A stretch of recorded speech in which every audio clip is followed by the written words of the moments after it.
A Summary of the Red-Headed League by Sir Arthur Conan Doyle. Chapter 1. One day, Dr. Watson visited his friend Sherlock Holmes at his home in London. When he arrived, Sherlock Holmes was talking to a man in his living room. The man's name was Mr. Jabez Wilson. Mr. Wilson knew that Holmes was a famous detective who could solve crimes, and he wanted him to solve a mystery. While Mr. Wilson was talking, Holmes looked at him carefully.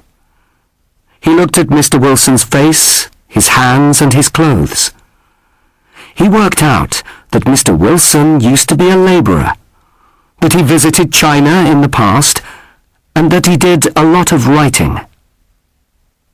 When Sherlock Holmes told Mr. Wilson this information, he was very surprised, because everything Sherlock Holmes said was true.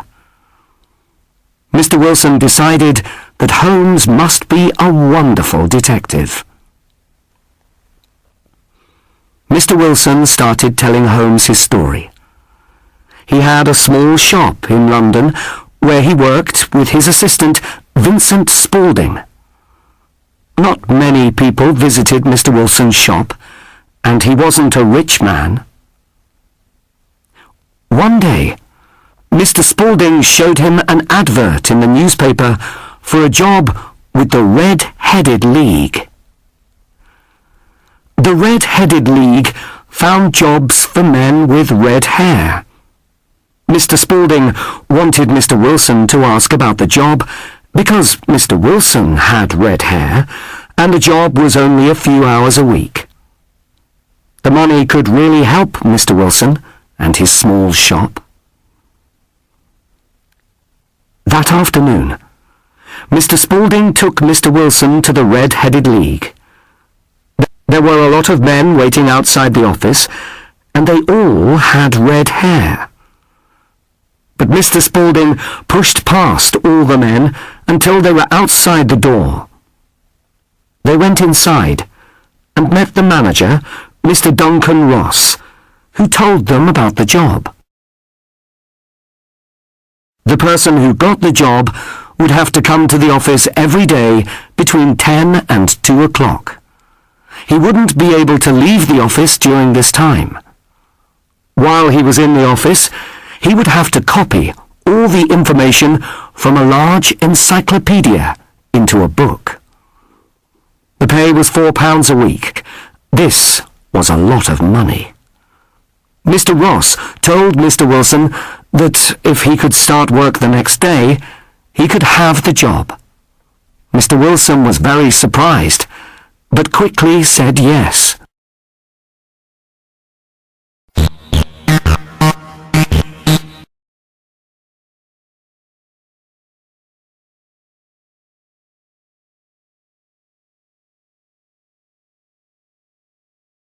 Chapter 2. The next day, Mr. Wilson bought a pen, some ink, and some paper, and went to the Red-Headed League. He thought about the job. Could it be real? It seemed foolish to copy an encyclopedia. But, to his surprise, when he arrived at the office, Mr. Ross was waiting for him. So, Mr. Wilson sat at the table and started work. He copied information from the encyclopedia into a book until 2 o'clock. Then he went home. Mr. Wilson went to the office every day, and at the end of the week, he received his pay of £4. The work was easy, and he was very content. This continued for 8 weeks. One day, he went to the office, but it was locked. There was a letter on the door that said, "The Red-Headed League has closed." Mr. Wilson didn't know what to do.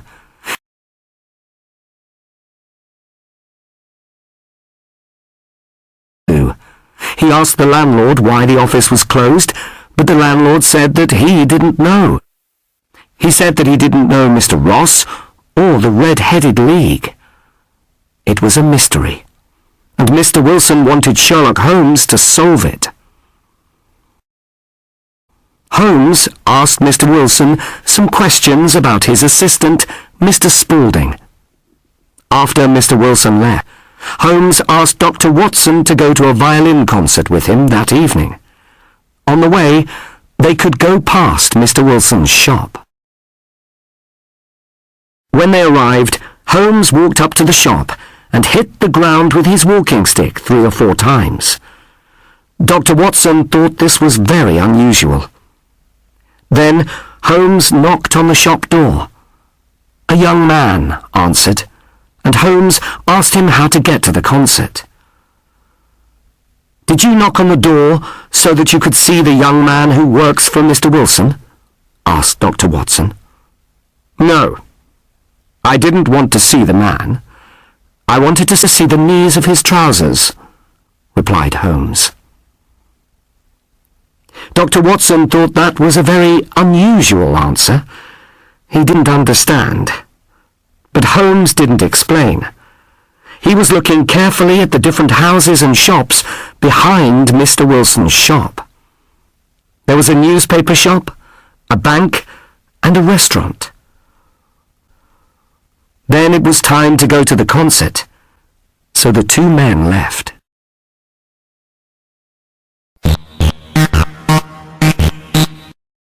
Chapter 3.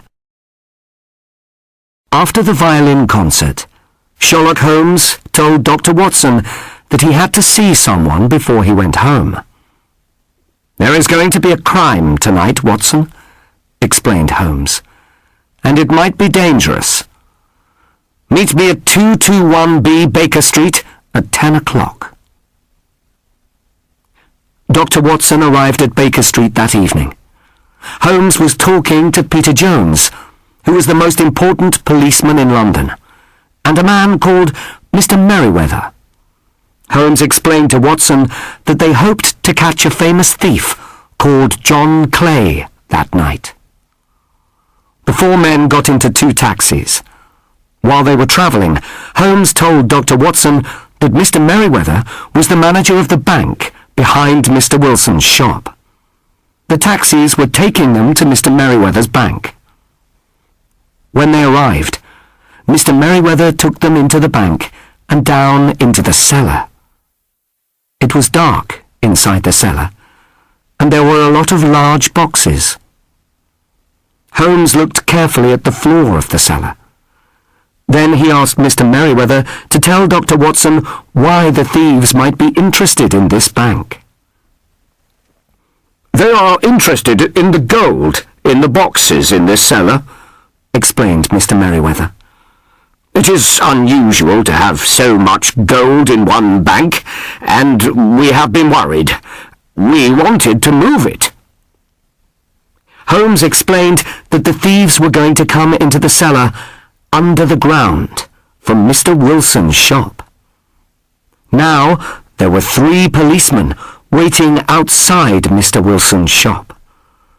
Holmes and the 3 men were waiting inside the cellar. The thieves wouldn't be able to escape.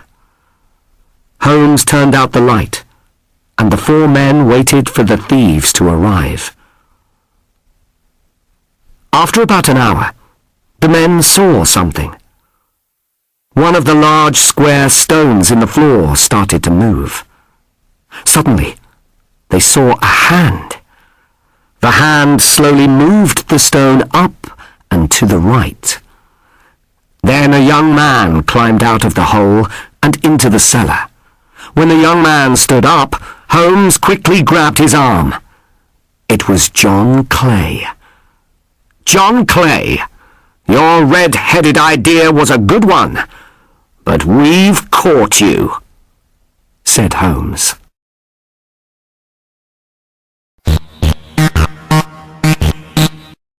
Chapter 4. Sherlock Holmes and Dr. Watson returned to Baker Street, and Holmes explained the crime to Watson. John Clay had the idea for the Red-Headed League because his friend Mr. Ross had red hair. Holmes knew that the job of copying out the encyclopedia was too foolish to be a real job. Clay and Mr. Ross invented the job because they wanted Mr. Wilson out of his shop. Why? Mr. Wilson told Holmes that Mr. Spaulding often used to work in the cellar. Holmes thought that this was unusual. Holmes asked some questions about Mr. Spaulding and found out that he was John Clay, the thief. When Holmes knocked on the door of the shop, he saw that the knees of Mr. Spaulding's trousers were dirty and had holes in them. Holmes deduced that he was digging a tunnel with Mr. Ross when Mr. Wilson was not in the shop. When I saw that the bank was behind Mr. Wilson's shop, I knew why they were digging a tunnel, said Holmes. They wanted to take the gold from the bank.